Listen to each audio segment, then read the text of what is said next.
Pemirsa, puluhan seniman kuda lumping dan bantengan berunjuk rasa di depan pendopo Bupati Jombang, Jawa Timur siang tadi. Mereka mendesak pemerintah kabupaten membuka kembali izin penyelenggaraan seni bantengan agar seniman dapat kembali bekerja.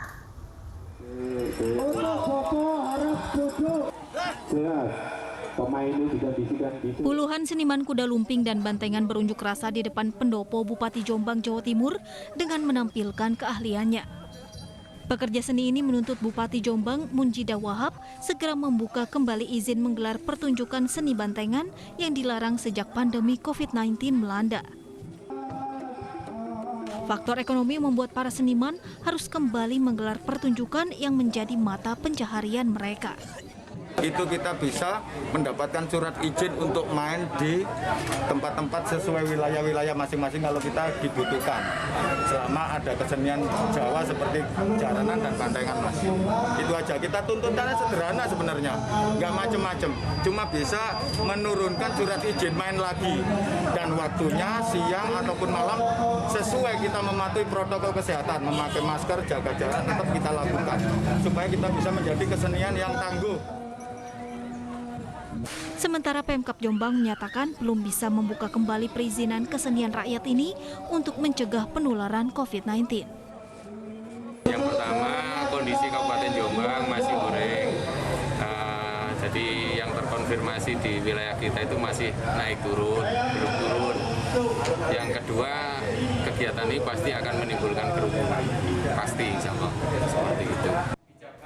Ketika menemui perwakilan demonstran, Pemkab Jombang meminta para seniman bersabar hingga penyebaran COVID-19 di Jombang menurun. Dari Jombang, Jawa Timur, Muhtar Bagus, iNews melaporkan. Warga di sejumlah wilayah Jakarta dan sekitarnya dihebohkan dengan suara dentuman misterius kemarin malam. BMKG masih mencari dari mana sumber dentuman misterius.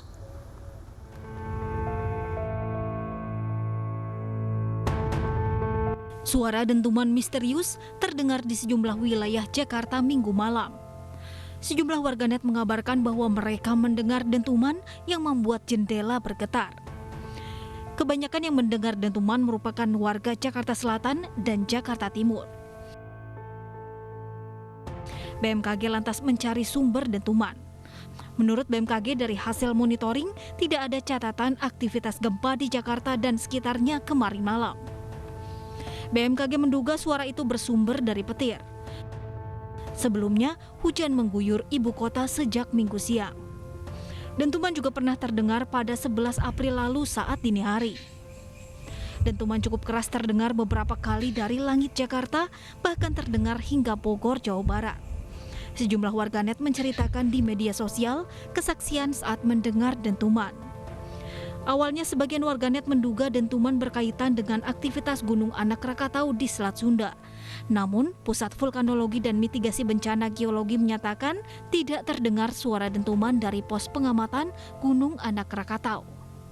Tim Liputan iNews melaporkan. Lalu apa yang menyebabkan suara dentuman terdengar keras oleh warga Jakarta? Kami akan membahasnya dengan Kepala Bidang Mitigasi Gempa Bumi dan Tsunami BMKG, Pak Daryono. Selamat sore, Pak Daryono. Sore, Mas. Pak Daryono, sudah ada jawabankah penyebab atau sumber dari dentuman semalam?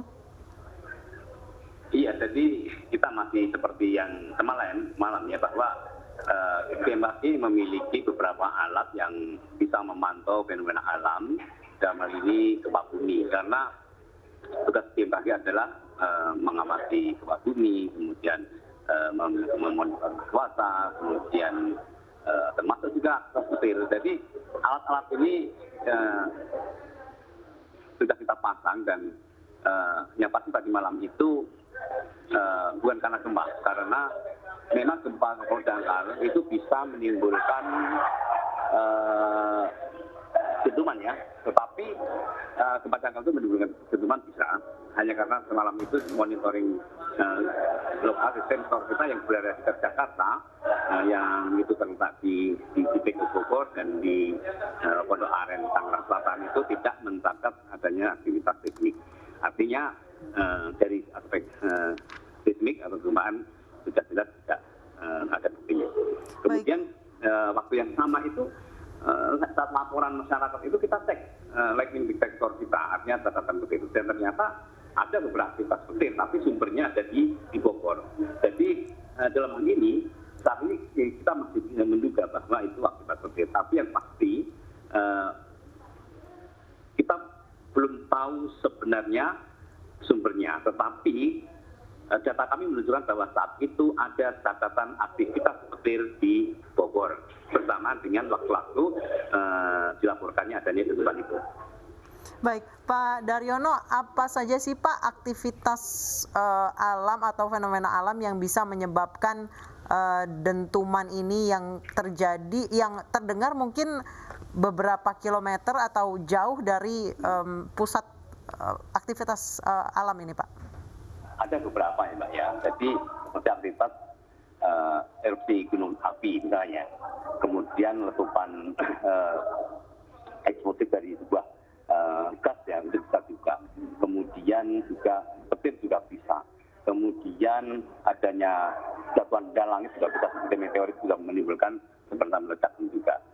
Itu adalah fenomena alam yang bisa menimbulkan bunyi dentuman. Nah, sebenarnya ini kan sudah beberapa kali terjadi ya.